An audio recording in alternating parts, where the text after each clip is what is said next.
제가 갈라디아서를 계속 이렇게 묵상하면서 성경에 떠오르는 한 장면이 있습니다. 지난주에도 잠깐 언급을 했었지만 돌아온 탕자 이야기 속에서 한 장면이 자꾸 맴돌아요.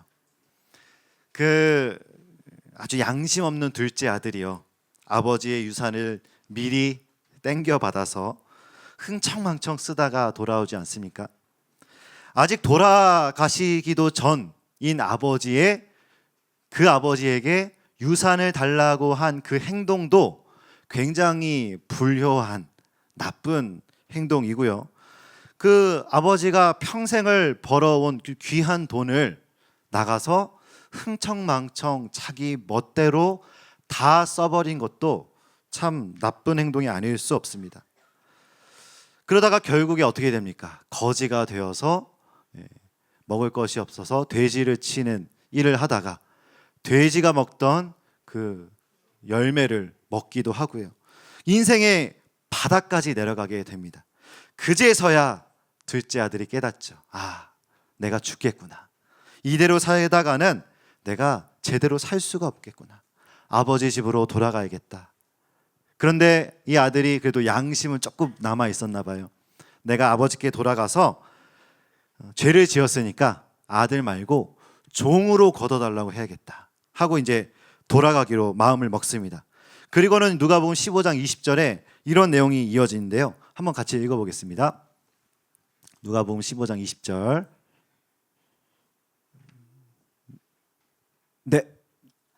네, 한번 읽겠습니다. 시작. 이에 일어나서 아버지께로 돌아가니라. 아직도 거리가 먼데 아버지가 그를 보고 측은히 여겨 달려가 목을 안고 입을 맞추니 아들이 이르되 아버지 내가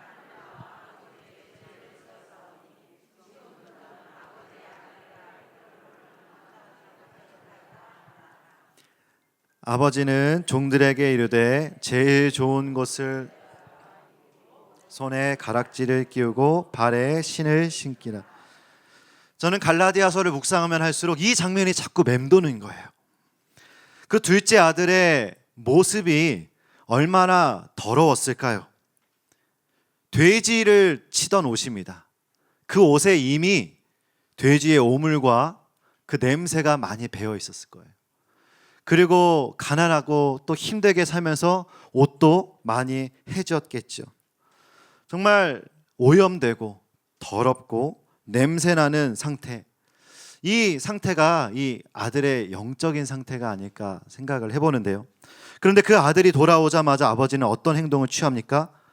멀리서 보자마자 달려가서 안아주고 입을 맞추고, 그리고 저는 이 장면이요, 제일 좋은 옷을 내어다가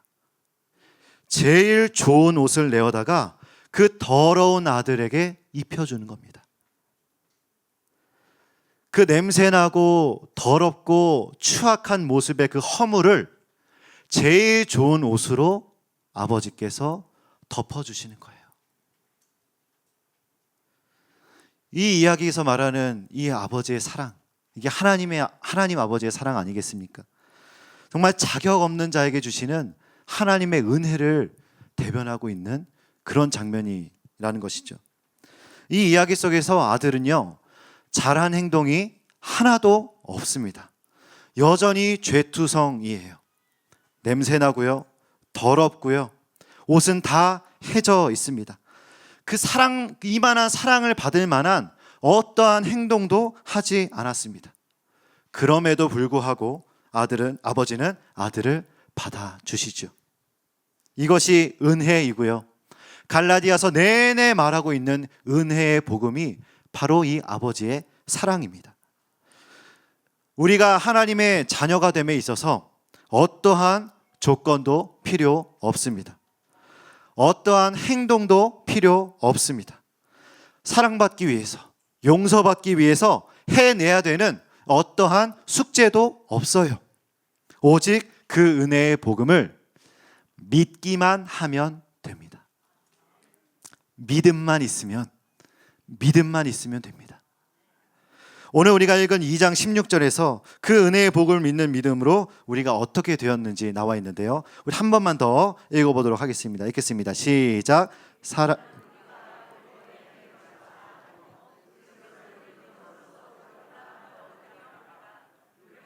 이로서는 의롭다함을 네.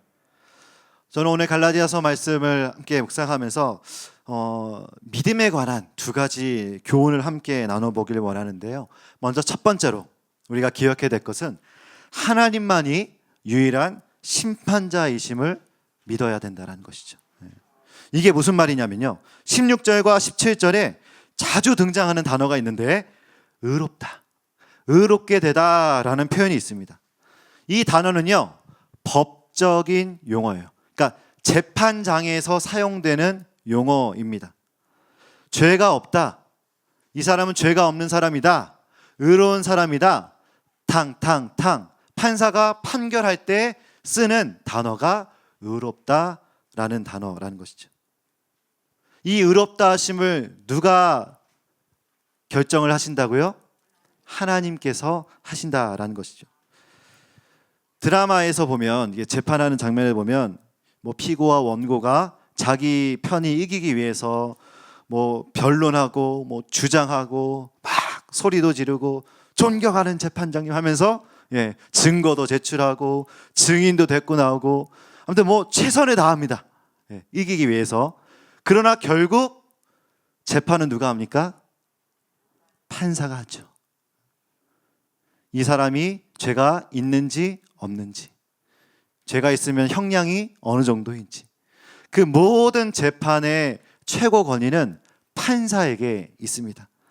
아무리 뭐 어떤 논쟁이 오가더라도 최종 결정은 판사라는 것이죠.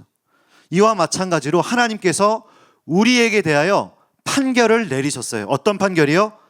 피고 한영우는 의롭다, 탕탕탕. 피고 우리 어머님, 아버님들은 의로운 하나님의 자녀다, 탕탕탕. 판결을 내리셨어요. 이 둘째 아들 같이 여전히 냄새나고 추악한 옷을 입고 있지만 깨끗한 예수 그리스도의 보혈의 옷으로 덧입혀 주시고 의롭다, 탕탕탕. 그런데 지금 갈라디아 교회 안에 거짓 복음이 들어와서 다시 율법으로 돌아가려고 하는 사람들이 생겨나고 있는 거예요. 여러분, 이런 사람들이 지금 어떠한 행동을 하는 거냐면요, 하나님 판결에 불순종하는 겁니다. 판사의 판결에 그것을 인정하지 않는 거예요. 판사가 의롭다, 피고 누구는 죄인이 아니고 하나님의 자녀된 권세를 누릴 자격이 있다, 의로운 자다, 탕탕탕. 판결이 이미 끝났음에도 불구하고 그 자리를 박차서 일어나서 아닙니다, 제가 율법을 지켜야만 의롭게 될 수 있습니다, 지금 이 주장을 하고 있는 거예요.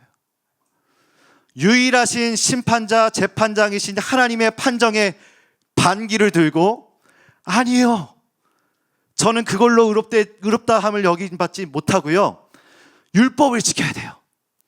이 조건을 지켜야 내가 하나님의 자녀가 될 수 있고, 이 조건을 지켜야 내가 구원받을 수 있고, 이 조건을 지켜야 내가 의롭다함을 받을 수 있습니다. 그 판정 무효예요.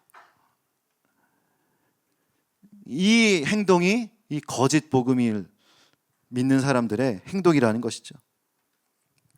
성경은 분명히 말합니다. 율법의 행위로서는 의롭다함을 받을 육체가 없느니라. 하나님이 알려주신 그 말씀대로 우리가 율법대로 살 수 있는 사람은 아무도 없어요. 아무도 없어요. 그런데 사람들이 왜 자꾸 율법으로 돌아가려고 합니까? 왜 자꾸 율법을 지켜서 그렇게 율법에 이렇게 목이 매려고 합니까? 왜입니까? 그래야 내가 드러나니까요. 하나님의 은혜가 드러나는 것이 아니라 이 사람도 하나님 은혜 때문에 구원받았다 그러고 저 사람도 하나님의 은혜로 구원받았다 그러니까 내가 돋보여야 되는데, 내가 저 사람보다 잘났다라는 것을 증명해야 되는데, 내가 저 사람보다 믿음 좋다라는 것을 증명해야 되는데, 내가 저 사람보다 성숙한 사람이라는 것을 증명해야 되니까 자꾸 율법으로 가려고 하는 거예요. 나는 11조를 이만큼 내고 하루에 몇 번 기도를 하고 또 11조로 내가 뭐 콩 단위로 분해를 해서 10의 1을 내가 하나님께 잘 지키고 뭐 이런 것들, 이런 조건들을 내가 이만큼 지키는 사람이야, 나 대단하지, 드러내고 싶어서 자꾸 율법으로 돌아가려고 하는 거예요. 은혜의 복음을 믿었다가는 저 사람이나 나나 똑같은 사람 되는 거니까. 하나님의 의롭다 하심의 판결에 반기를 드는 거예요. 사랑하는 우리 행복한 모임 어머니 아버님들, 오직 하나님만이 우리의 유일한 재판장 되심을 믿습니다. 하나님께서 우리에게 선언하셨어요. 누구누구야, 누구누구야, 너는 의로운 내 자녀다. 나의 사랑받는 자녀다. 너 자신을 증명하기 위해 애쓰지 마라. 또 반대로 너가 세워놓은 기준 때문에 죄책감 가지지 말아라. 세상이 세워놓은 기준들 때문에 낙심하지 말아라. 그것이 세상의 기준이든 율법이든 어떤 기준이든 그것을 지켰든 못 지켰든 간에 나는 판결을 내렸다. 너는 하나님의 의로운 자녀다. 내가 사랑하는 아들, 내가 사랑하는 딸이다. 이 거저주시는 하나님의 사랑을 믿는 믿음으로 살아가시는 저와 여러분들 되시기를 주님의 이름으로 축복합니다. 믿음에 관해서 우리가 두 번째로 기억해야 될 것은요, 우리는 예수를 믿는 믿음으로 사는 존재라는 것이죠. 우리 본문 2장 20절 함께 읽어볼 텐데, 제가 너무 좋아하는 말씀이기도 하고 우리 뭐 암송하신 분들도 많으실 거예요. 정말 유명한 말씀이죠. 우리 함께 읽어보도록 하겠습니다. 시작. 내가 그리스도와 함께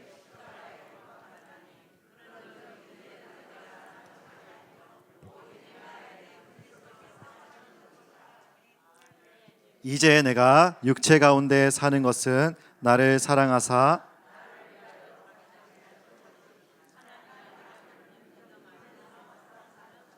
네, 이 의롭다 하심을 어떻게 받았고 그리고 받은 사람이 어떻게 살아야 되는지 이 20절에 아주 요약이 잘 되어 있습니다.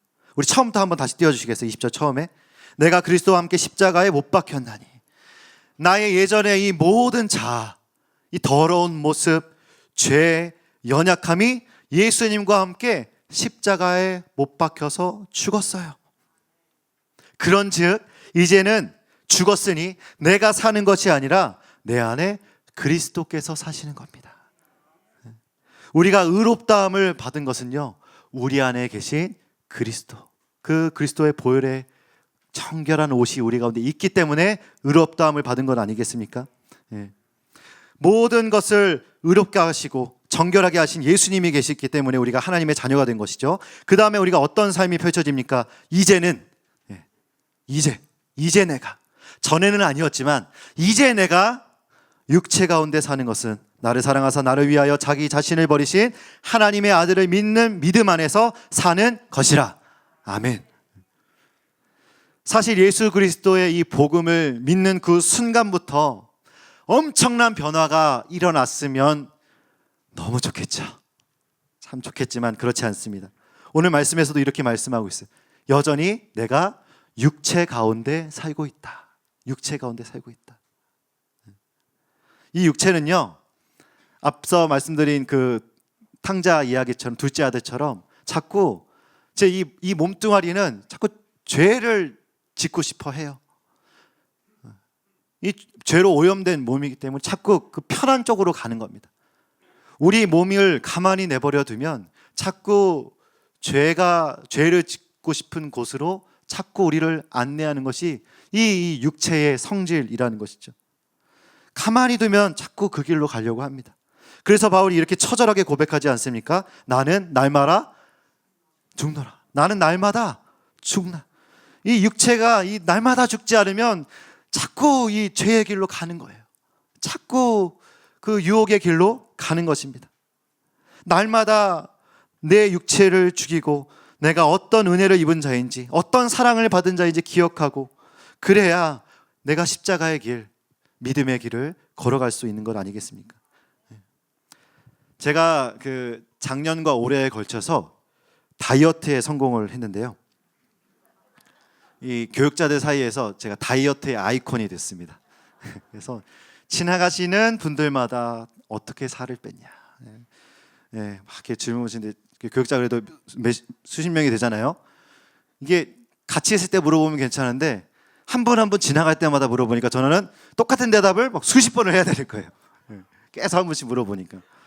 이 다이어트 이제 제가 체중이 이제 너무 많이 늘었어서 이제 건강해지려고 뺐는데 17kg를 뺐습니다. 17kg.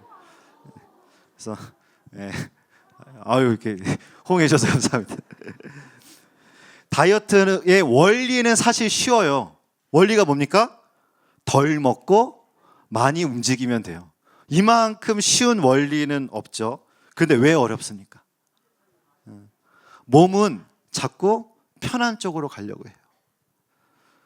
몸은 자꾸 피곤하지? 많이 먹어. 피곤하지? 단 거 먹어. 배고프지? 기름진 거 먹어. 너 오늘 하루 열심히 살았으니까 치킨 먹어도 돼 하면서 몸은 자꾸 그렇게 편한 쪽으로 가려고 해요. 그리고 또 운동을 해야 되잖아요. 아유 오늘 피곤하지? 자, 쉬어, 힘들대, 좀 더 자자, 좀 더 눕자 하면서 자꾸 몸은 편한 쪽으로 자꾸 유혹합니다. 여러분 그 유혹에 넘어가면요 다이어트 실패하는 거예요. 요요 현상도 오고요. 우리의 영적인 원리도 똑같습니다. 우리 이 육체가 편한 대로 살면요 우리의 영은 병들 수밖에 없어요. 우리 몸이 원하는 대로 살면 그 길은 죄의 길일 수밖에 없습니다. 그 육체를 거슬려 우리가 이제는 나를 위하여 자기 자신을 버리신 하나님의 아들을 믿는 믿음 안에서 살아야 됩니다. 하나님의 아들을 믿는 믿음의 길을 걸어가야 된다는 것이죠. 죄의 길이 아니라 이제는 그 진리의 말씀의 길, 믿음의 길로 우리의 정체성과 삶의 방향을 바꿔야 된다는 것입니다. 마태복음 16장 24절에 보면요 이런 말씀이 있습니다. 누구든지 나를 따라오려거든 자기를 부인하고, 이 육체를 부인하라는 거예요.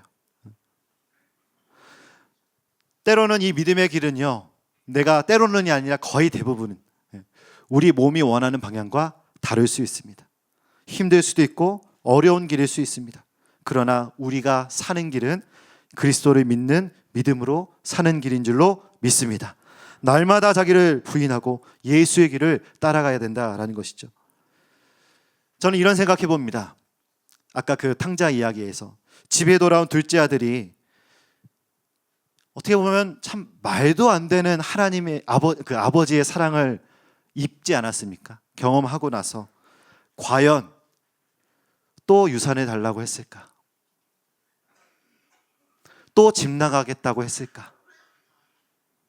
그 엄청난 사랑을 받고도, 그 어마어마한 용서를 받고도 또 아버지께 가서 저 이제 제 마음대로 살래요 라고 했을까? 저는 아니라고 생각합니다. 그 은혜를 맛보고 기억하면요 절대로 그렇게 살 수가 없어요. 하나님이 아버지가 우리를 그렇게 사랑해 주셨습니다. 여전히 죄악된 육체를 가지고 살아가고 있지만 주 예수 그리스도의 보혈의 옷으로 덮여주시고 우리를 의롭다 해주셨습니다. 하나님의 사랑으로 우리를 덮어주셨어요. 정말 세상에서는 경험할 수 없는 무한한 사랑으로 우리를 만나 주셨습니다.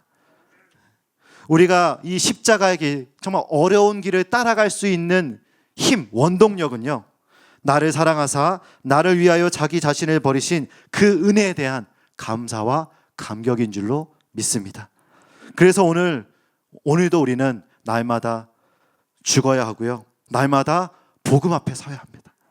날마다 말씀 앞에 서서 그 은혜가 얼마나 큰지, 그 사랑의 깊이가 얼마나 깊은지, 그 은혜가 얼마나 나를 감싸고 나를 살리셨는지 그 은혜의 말씀 앞에 날마다 나아가서 내가 가야 될 길은 믿음의 길이구나.